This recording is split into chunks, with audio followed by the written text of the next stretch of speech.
Apa itu KMM? Ya, kalau merujuk dari ADART-nya, KMM itu adalah sebuah organisasi. Organisasi yang berazaskan kekeluargaan. Jadi, teman-teman semua yang ada di UIN Bandung bisa memanfaatkan KMM ini. Bisa memanfaatkan KMM untuk wadah pengembangan diri, karena di sini juga kita menyediakan fasilitasnya, dan juga teman-teman semua bisa memanfaatkan KMM ini. Contoh, teman-teman butuh bantuan, teman-teman bisa minta tolong kepada KMM gitu. Dan selain organisasi, saya bisa sebut KMM ini sebagai rumah di tanah rantau gitu. Jadi kita mahasiswa Minang yang berada di rantau bisa menjadikan KMM itu sebagai rumah kedua kita, tempat berpulang kita gitu. Selain rumah kita yang di kampung gitu.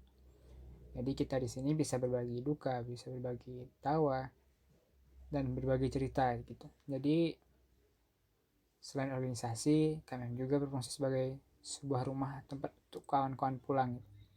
Jadi jangan segan ke KMM, kalau ada apa-apa ya langsung hubungi KMM aja gitu.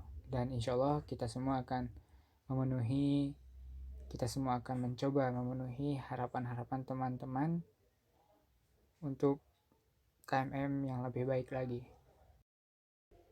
Di KMM saya mendapatkan ilmu berorganisasi. Di KMM saya bisa mengembangkan bakat dan potensi diri saya. Di KMM saya mendapatkan teman-teman yang luar biasa, mendapatkan saudara-saudara yang baik, dan yang paling penting di KMM ini saya mendapatkan pengalaman yang sangat penting. Kenapa saya katakan sangat penting? Sekali lagi, sebagai orang rantau merupakan hal yang merupakan hal yang spesial untuk mengabdikan diri kepada organisasi daerahnya. Bagi saya itu. Saya sempat merasa saya itu meragukan kapasitas saya.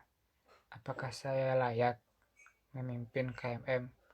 Apakah saya pantas memimpin KMM?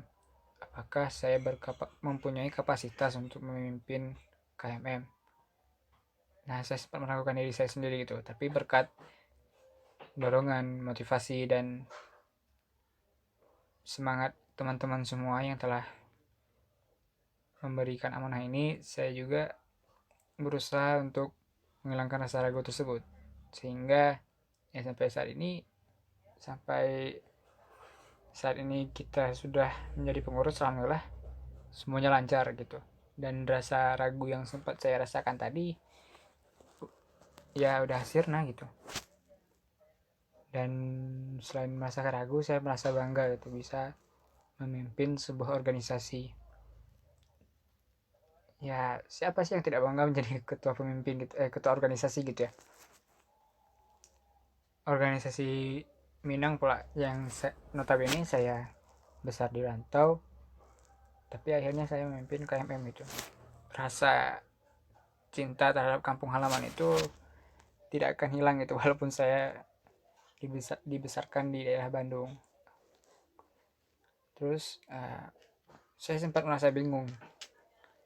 Kenapa saya bingung? Karena ini untuk pertama kalinya saya memimpin organisasi di zaman serba online. Saya bingung untuk menentukan langkah ke depan. Saya bingung untuk menyusun rancangan-rancangan ke depan. Tapi sekali lagi, berkat teman-teman semua, berkat kawan-kawan semua, rasa bingung dan rasa keraguan tadi itu hilang gitu. Dan saya ucapkan terima kasih untuk hal itu pada teman-teman yang telah memberikan support, bantuan, memberikan semangatnya pada saya. Terima kasih.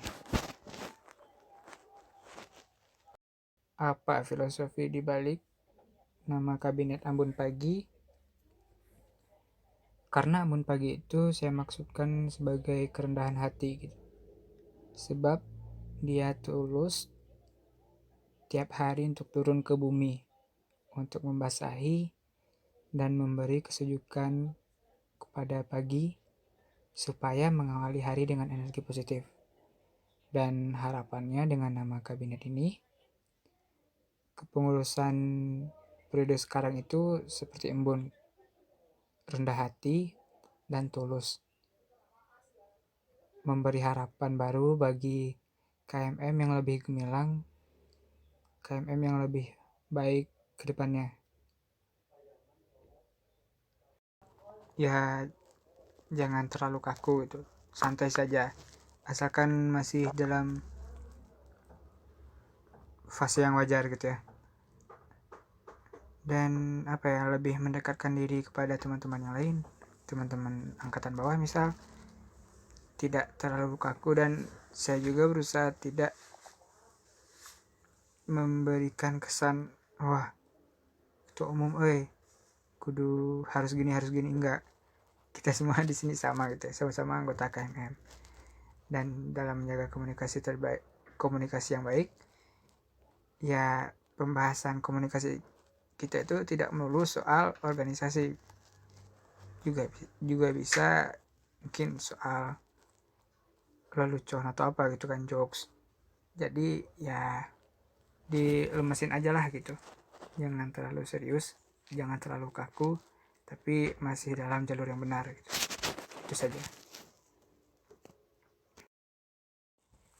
Dan pesan untuk teman-teman di KMM, semoga teman-teman bisa memanfaatkan KMM ini dengan sebaik mungkin, dan semoga kita semua bisa